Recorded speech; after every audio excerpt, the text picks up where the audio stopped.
Un aniversario más del 11 de septiembre, el día en que cayeron las Torres Gemelas, y desde entonces ocurren cientos de atentados terroristas en todo el mundo. Sí, todos ellos perpetrados por musulmanes. Y no quiere decir que todos los musulmanes del mundo sean terroristas, pero sí todos los grandes atentados en los últimos 70 años han sido a manos de musulmanes. Se trata entonces de que las naciones, las grandes naciones en Medio Oriente, los que están en contra de este tipo de prácticas, deben condenar a sus compañeros ideológicos. De lo contrario, únicamente quedará como una queja de Occidente y se le acusará de islamofobia. Lo cierto es que nadie en el mundo se atreve a condenarlos por miedo a sufrir atentados en sus propias fronteras. Ni siquiera la ONU es capaz de nombrar un día en contra del terrorismo. Hay un día en agosto para hablar, para homenajear a las víctimas, a aquellos que han sufrido atentados. Para la ONU es más cómodo honrar a los muertos que acusar a los que han perpetrado estos asesinatos. El día antes del 11 de septiembre de 2001 fue simplemente un día más en Estados Unidos. Fue una época en la que nos sentimos seguros y pensamos que los horrores del mundo nunca podrían tocarnos, dijo en entrevista el actor norteamericano Tom Hanks. La concepción de Estados Unidos y los demócratas también debe cambiar. ¿En qué se parecen el 11 de septiembre al 7 de octubre?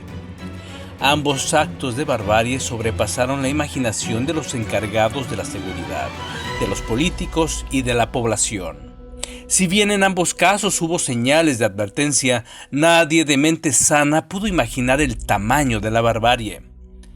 Pero más grave aún, después de lo ocurrido, después de los atentados en Francia, España, Alemania, los linchamientos de cristianos en África, las matanzas entre musulmanes en Afganistán, Siria, Pakistán, después de todo esto, aún existen personas, gobiernos, universidades que justifican la barbarie. Por supuesto que no todos los musulmanes son terroristas, pero todos los grandes atentados de los últimos 70 años han sido cometidos por el fanatismo islámico.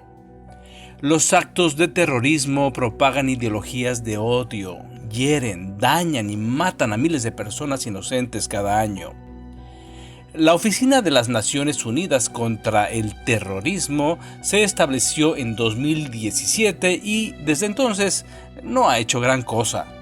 La ONU ni siquiera se atreve a señalar, exigir, acusar a los grupos terroristas y sus patrocinadores.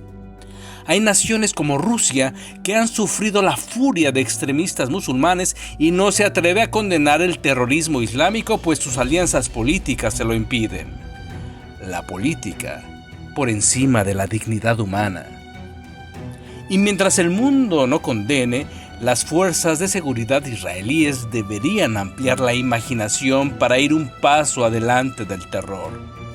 En menos de un mes, aquí en Israel, la estupidez se ha pegado a criminales adoradores de la muerte. Muchos de ellos son trabajadores que años han convivido con sus vecinos y basta el discurso encendido de un líder religioso para transformarlos en zombies, en asesinos. Van 9 muertes en ataques en un mes en Israel. El 11 de agosto, atentado a tiros con una víctima. El 18 de agosto, ataque en la zona industrial de Samaria, una víctima. El 1 de septiembre, ataque a tiros cerca del monte Hebrón, 3 policías murieron. El 8 de septiembre, ataque en el cruce Allenby, 3 israelíes murieron. La tercera persona asesinada en el ataque a tiros en el cruce Allenby, Adrián Marcelo Podmeser, inmigrante argentino, por cierto.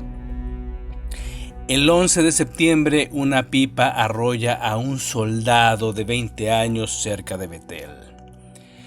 Y si tú piensas que el problema te es lejano, ajeno a tus calles, revisa las técnicas del crimen organizado en Latinoamérica. El uso de drones, el secuestro, el cobro de derecho de piso, el terror a la población civil que tiene que huir de un estado a otro para no ser víctima de la delincuencia. Si eso no es terror, Entonces, ¿cómo llamarlo? Justificar las causas, las motivaciones del crimen es dignificar sus métodos, justificar el terror.